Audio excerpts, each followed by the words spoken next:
नमस्कार दोस्तों, स्वागत है आप सभी का भारत संवाद में। दोस्तों, चाइना में वैनिशिंग एक्ट मानो थमने का नाम ही नहीं ले रहे। कुछ दिन पहले की बात है, चाइना के फॉरेन मिनिस्टर रातों रात गायब हो जाते हैं। अब तक उनका अता पता नहीं है। अब दोस्तों, फॉरेन मिनिस्टर के बाद डिफेंस मिनिस्टर भी वहां के गायब हो चुके हैं। यहाँ पे दोस्तों आप देख सकते हैं, इसको बहुत ज्यादा न्यूज में कवर किया जा रहा है। इंडिया में तो हो ही रहा है, साथ साथ ये न्यूज ब्रेक किया था जो जापान में यूएस एम्बेसडर हैं, उन्होंने ये ऑब्जर्व किया और तब से ग्लोबल मीडिया भी इस पर ढेर सारे न्यूज कवर कर रही है। तो कहां चले गए हैं डिफेंस मिनिस्टर? अब दोस्तों, मिनिस्टर का गायब होने का मतलब बड़ा क्लियर होता है। चाइना कोई डेमोक्रेटिक देश तो है नहीं। आप लोगों ने शायद एक मूवी देखी होगी जिसमें बस ऐसे इशारा किया जाता है और व्यक्ति गायब हो जाता है। कुछ वैसा ही लग रहा है मानो चाइना में डिफेंस मिनिस्टर के साथ भी हो गया है। अब दोस्तों, यहां पे सवाल उठता है, डिफेंस मिनिस्टर गायब हुए हैं और दूसरी और एक ऑब्जर्वेशन देखने मिल रही है। वो ये है, जो चाइना के शी जिनपिंग हैं, वो बहुत सारे मीटिंग से गायब रहे हैं। अभी हाल की बात करें तो G20 में भारत नहीं आए। उसके बाद अगर आप देखें तो आसियान समिट में इंडोनेशिया नहीं गए, केवल ब्रिक्स गए। ब्रिक्स में भी जो समिट में साउथ अफ्रीका में गए, जो वापस आए, एक बड़ा यूनिक पैटर्न देखने मिला है। ब्रिक्स समिट में भी बड़ी यूनिक चीजें देखने मिली हैं, जो कि चाइना के जो प्रेसिडेंट जब ट्रैवल करते हैं तो थोड़ा एबरेशन था, जो इस तरफ इशारा दे रहा है कि क्या मिलिट्री कू का डर शी जिनपिंग को सता रहा है।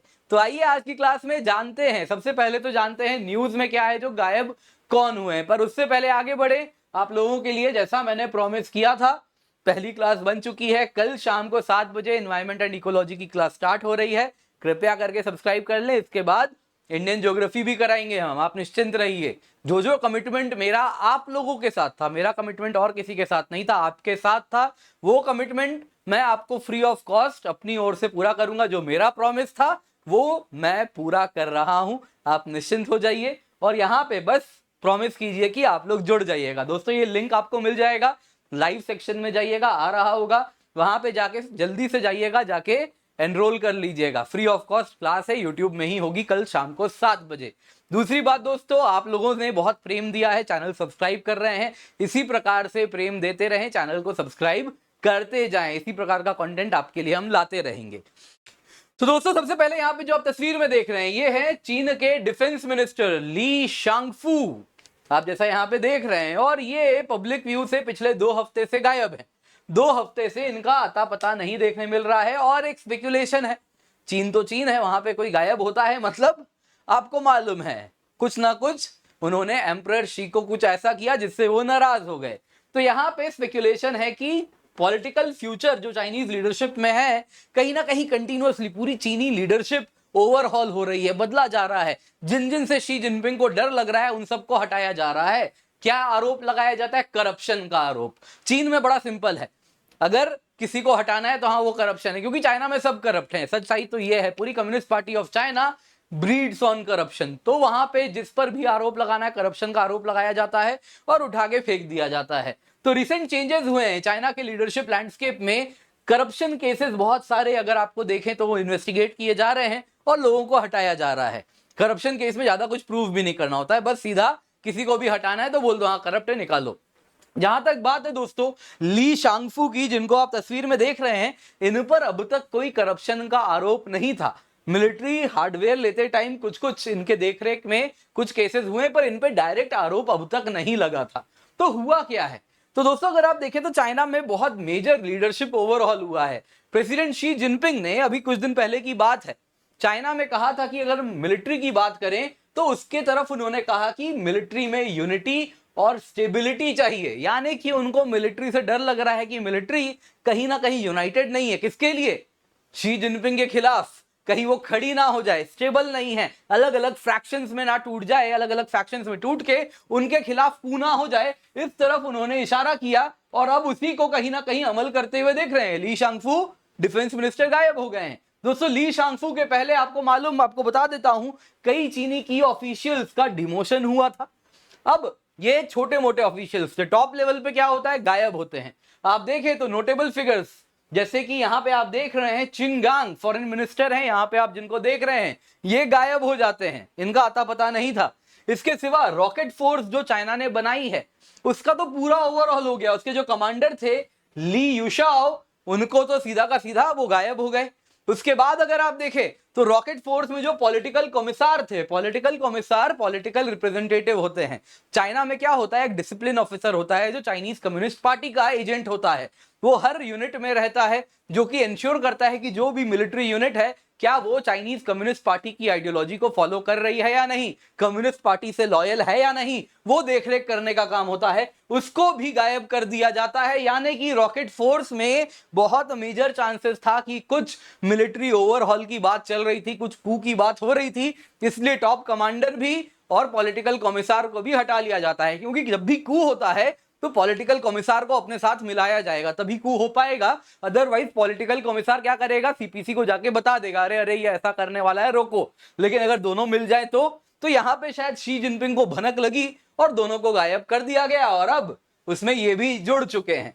अब यहां पर दोस्तों मैं आपको बात कर रहा हूं कि चाइना में क्या शी जिनपिंग को कू का डर लग रहा है। मैंने साफ साफ कहा है, क्या शी कू के डर से G20 में नहीं आए?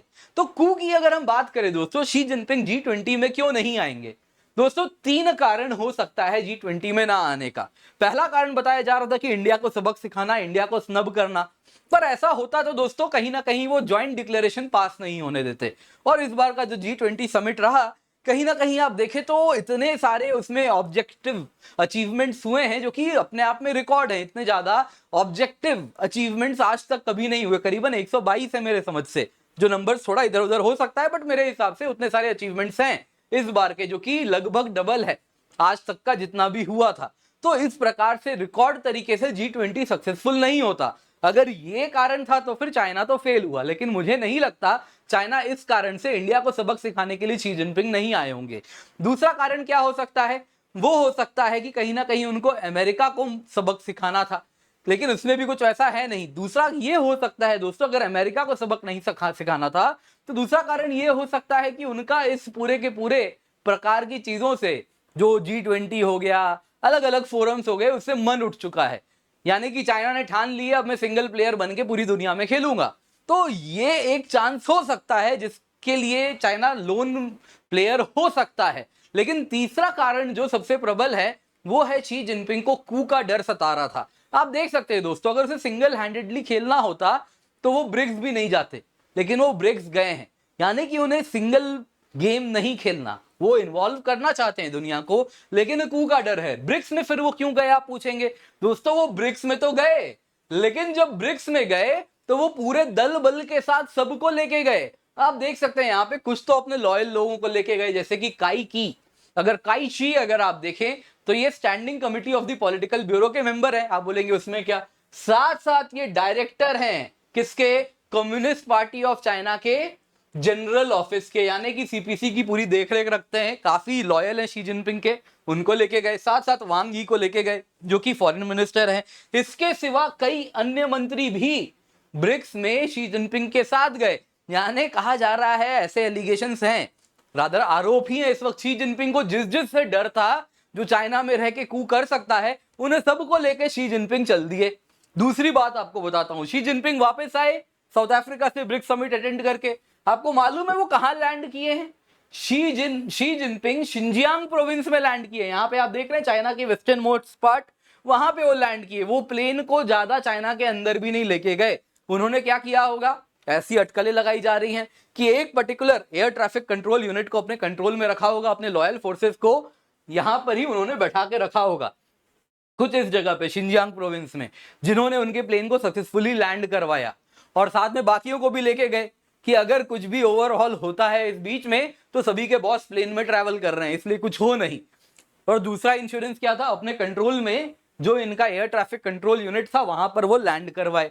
और उसके बाद शिनजियांग प्रोविंस में सालों के बाद वो पहुंचे हैं। आज तक नहीं गए थे, केवल एक बार गए थे प्रेसिडेंट जब से बने हैं। G20 ज्यादा अटेंड किए हैं शिनजियांग जाने के बनिस्पत।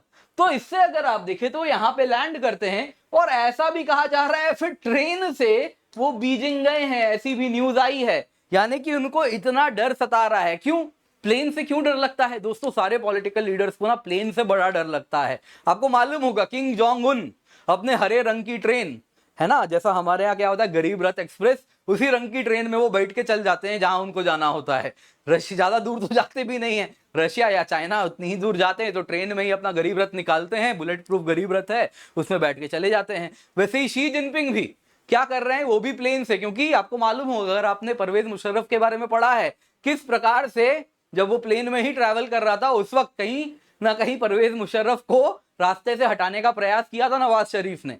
तो कुछ वैसा ना हो जाए, एक एयर ट्रैफिक कंट्रोल यूनिट को अपने अंदर ले लो और प्लेन को लैंड ना करने दिया जाए तो बड़ी समस्या हो जाती है। रातों रात मिलिट्री जनरल्स गायब हो जाते हैं, प्रेसिडेंट्स गायब हो जाते हैं। तो इसीलिए शी जिनपिंग ने क्या किया, वेस्टर्न मोस्ट पार्ट में सीधा उतर गए और यहां से ट्रेन से चल दी और इसको अपने कंट्रोल में रखवाया होगा। तो ये बताता है कि शी जिनपिंग के मन में एक डर तो है कू का, अदरवाइज G20 आज तक वो कभी मिस नहीं किए, फिर वो क्यों आए। हालांकि G20 को अगर आप देखें तो इसमें काफी रिकॉर्ड सक्सेसफुल रहा है इंडिया के लिए G20, और चाइना ने सपोर्ट किया। ऐसा नहीं है कि चाइना ने स्टार्टिंग में बड़ी रास्ते में अड़चने पैदा की, लेकिन end of the day joint declaration हुआ, चाइना ने भी एक्सेप्ट किया, तो ये हुआ है। हाँ, भले हो सकता है कहीं ना कहीं उसको इंडिया ने भी डराया होगा कि हम पब्लिक में उजागर कर देंगे कि तुमने ज्वाइंट डिक्लेरेशन नहीं आने दिया, लेकिन फिर भी उसको क्या है, वो तो यूएन में आपको मालूम ही है ना किस प्रकार से आतंकवादियों को सपोर्ट करता है। आपको लगता है इस प्रकार के शेमिंग से वो डरता होगा? बिल्कुल भी नहीं। यानी कि उसको ग्लोबल बॉडीज से समस्या नहीं है, ग्लोबल कोऑपरेशन से समस्या नहीं है, उसको समस्या किस चीज से होगी आप जरा बताइए। अदरवाइज क्या वो G20 मिस करते? क्या वो आसियान समिट जो कि उनके बैकयार्ड में है, वहां पे आप देखें मोदी जी सेंटर में खड़े हैं, क्या वो होने देता?